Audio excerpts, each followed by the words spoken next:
துளசி செடியை வழிபடுவதற்கு என்று சில முறைகள் உள்ளது. அதேபோல் துளசி இலைகளை பறிப்பதற்கும் முறைகள் உண்டு.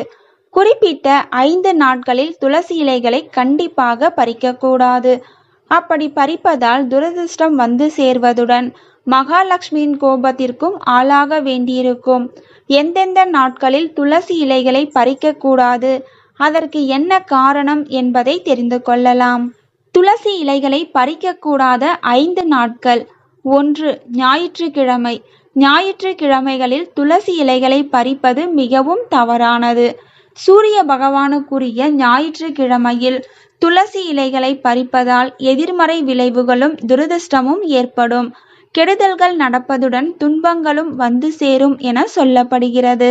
2. துவாதசி. துளசி இலைகளை பறிக்க கூடாத மற்றொரு நாள் துவாதசி திதியாகும். இது துளசி தேவி ஓய்வு எடுக்கும் நாளாக கருதப்படுகிறது. இந்த நாளில் துளசி இலைகளை பறிப்பது துளசி தேவியை தொந்தரவு செய்வது போல் ஆகிவிடும். இது மகாவிஷ்ணுவின் கோபத்தை பெற்று தருவதுடன் துரதிர்ஷ்டத்தை தரும். துவாதசியில் துளசியை வழிபடுவதுதான் நல்லது. அன்றைய தினம் துளசி தேவி ஓய்வு எடுக்கும் என்பதால் அவரது ஆற்றல் அதிகரிக்கும் என சொல்லப்படுகிறது. 3. அமாவாசை. அமாவாசை மிக மிக முக்கியமான வழிபாட்டு நாளாகும். இந்த நாளில் துளசி இலைகளை பறிப்பதால் எதிர்மறை ஆற்றல்களை அதிகரிக்கும். இதனால் வீட்டில் நிம்மதி, மகிழ்ச்சி ஆகியவை பாதிக்கப்படும். இவற்றை தவிர்ப்பதற்கு அமாவாசை தினங்களில் துளசி இலைகளை பறிப்பதை தவிர்க்க வேண்டும். அதற்கு பதிலாக அமாவாசை நாட்களில் வீட்டில் நன்மைகள் பெருகுவதற்காக ஆன்மீக காரியங்கள், வழிபாடுகள் ஆகியவற்றை செய்வது நல்லது. 4. சந்திர கிரகணம். சந்திர கிரகணம் ஏற்படும் நாட்களில் துளசி இலைகளின் ஆற்றல் அபரிமிதமாக இருக்கும். அந்த சமயத்தில் அவற்றை பறிப்பதால் தீய விளைவுகள், பாதிப்புகள் ஏற்படும். சந்திர கிரகணம் என்பது மனம், உணர்ச்சி ஆகியவற்றுடன் தொடர்புடைய நாளாகும். இந்த நாளில் துளசி இலைகளை பறிப்பதால் மனம், உணர்வுகள் ஆகியவற்றின் சமநிலை பாதிக்கப்படும். துரதிர்ஷ்டம் ஏற்படுவதை தவிர்க்க இந்த நாளில் துளசி இலைகளை பறிப்பதை தவிர்ப்பது நல்லது. 5. செவ்வாய்க்கிழமை. செவ்வாய்க்கிழமை என்பது மிகவும் மங்களகரமான நாளாக கருதப்படுகிறது. இது மகாலட்சுமியை வீட்டிற்குள் அழைக்கும் நாளாகும். இந்த நாளில் துளசி இலைகளை பறிப்பதால் மகாலட்சுமியின் கோபத்திற்கு ஆளாக வேண்டியிருக்கும்.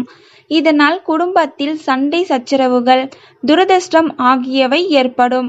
மாறாக செவ்வாய்க்கிழமைகளில் துளசி செடிக்கு தண்ணீர் விட்டு துளசி மாடத்திற்கு முன் கோலமிட்டு விளக்கேற்றி வழிபட வேண்டும். இது மகாலட்சுமியின் மனதை மகிழ்வித்து லக்ஷ்மியின் ஆசிகளை பெற்றுத்தரும்.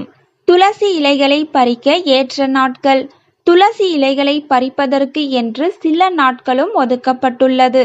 திங்கட்கிழமை, புதன்கிழமை, வெள்ளிக்கிழமை ஆகிய சுப தினங்கள் என்பதால் அந்த நாட்களில் துளசி இலைகளை பறிப்பது நல்லது. அதேபோல் அஷ்டமி, நவமி, சதுர்தசி போன்ற நாட்களும் துளசி இலைகளை பறிப்பதற்கு ஏற்ற நாட்களாகும். இந்த நாட்களில் துளசியை வேண்டிவிட்டு அவற்றை பறிப்பதால் அதிர்ஷ்டத்தையும் துளசியின் ஆசிகளையும் பெற்றுத்தரும். அதேபோல் துளசியை பறிப்பது சூரிய உதயத்திற்கு பிறகும் சூரிய அஸ்தமனத்திற்கு முன்பும் உள்ள இடைப்பட்ட நேரத்தில்தான் பறிக்க வேண்டும். பகல் பொழுதில் துளசியை பறிப்பதால் நன்மைகள் அதிகரிக்கும். Thank you for watching.